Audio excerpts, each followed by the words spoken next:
For a younger generation of Americans, the inauguration of President Barack Obama sends a powerful message. It was an ugly chapter in our nation's history.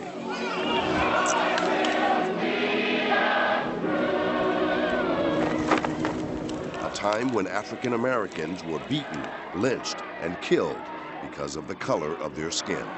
I wish they'd kill them all.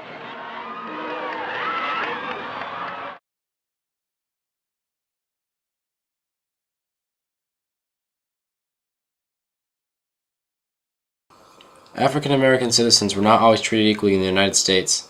In the mid-20th century, the era of civil rights, they faced many social prejudices and took on many white supremacists. Many blacks lived in fear and tried to ignore the violence witnessed every day. However, Medgar Evers was not part of this group. He dedicated his life in the effort to pursue equal rights and treatment for African Americans. This is his story. In 1955, the death of Emmett Till was just one more reason for Medgar Evers to continue his work as a civil rights activist. He was the NAACP's first field representative in Mississippi. Having grown up in the Jim Crow South, Medgar was a man on a mission. Medgar was born and raised in the South and was proud of his roots. However, he was not naive of the South's treatment of blacks. After volunteering for the Army and serving in World War II, Medgar came home to find himself yet still a second-class citizen. Disgusted, it would not be long before he would become involved with civil rights in the NAACP. Evers fought for change in the racially charged climate of Mississippi. Mississippi was considered the South Africa of America. It was like the most oppressive state, the most anger and fear and hatred and violence. And so his courage in the context of that state took on bigger than life meaning. But as Medgar worked on the front lines of change, he placed his life in jeopardy. Just working for civil rights in Mississippi, there's a strike against you. You're a marked person. He knew that. Medgar's family lived with death threats. He was aware he could be killed at any moment. It was a life of barricaded doors, drawn window blinds, and safety drills for the children. Yet despite these dangers, Evers began a campaign for racial equality in Mississippi. He organized demonstrations and even went against the mayor and business leaders in the community. He was determined to crack the system at all costs. On May 28, 1963, the NAACP began sit-ins at Woolworth's, where blacks were not served at the lunch counter. That night, someone threw a Molotov cocktail at Evers' home. Damage was minimal, but the message was clear. The threats, the danger, made life so precious to us. Very seldom did we ever part without saying, "I love you," and certainly without embracing each other. Amidst the violence, all African Americans celebrated on June 12, 1963, when President Kennedy delivered a speech regarding civil rights. We face, therefore, a moral crisis as a country and a people.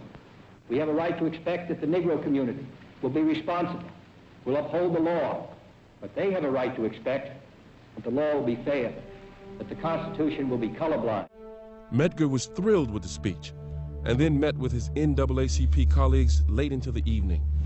When their meeting was over, he drove home. In a nearby vacant wooded lot, a sniper crouched behind some honeysuckle.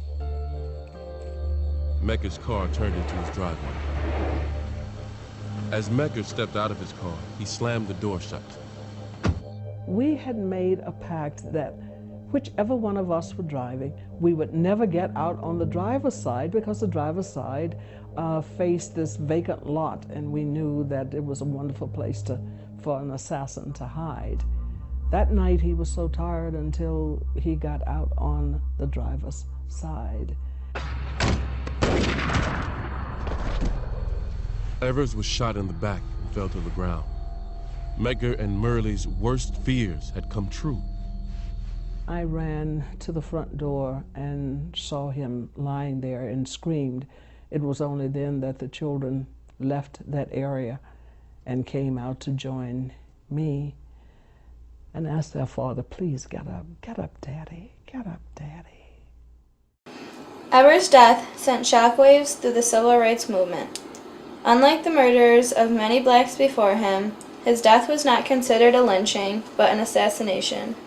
However, the trial of his accused murderer, Byron de la Beckwith, would be long and difficult.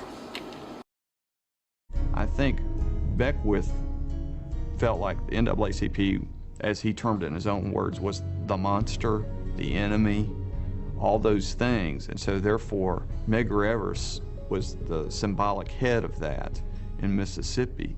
It wasn't just hatred for an individual human being, but hatred for an entire race of people. There was a fair amount of incriminating evidence, including the proverbial smoking gun.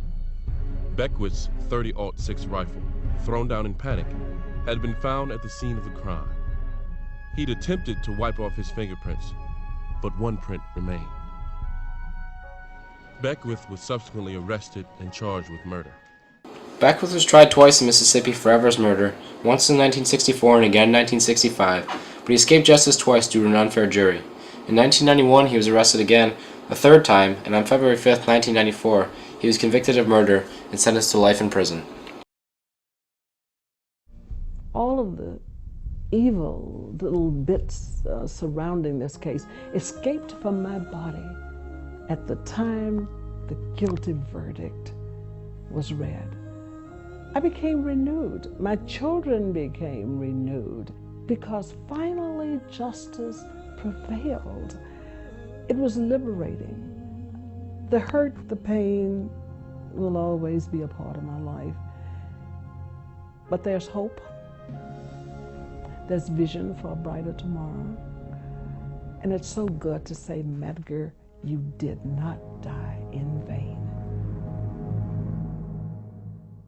You know, he had many opportunities to leave, to do something else, but he decided to stay. And he paid a heavy price. He gave his life.